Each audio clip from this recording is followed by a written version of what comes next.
warahmatullahi wabarakatuh. Perkenalkan, nama saya Rahman Aila, salah satu warga Aceh.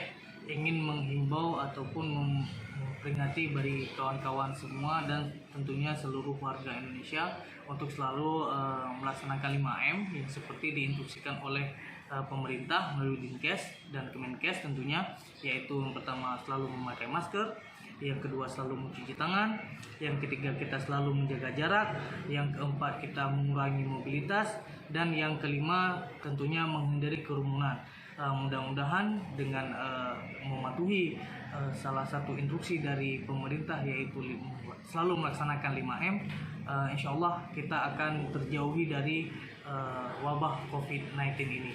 Semoga bermanfaat bagi saya sendiri dan bagi semua seluruh warga Indonesia. Terima kasih. Assalamualaikum warahmatullahi wabarakatuh.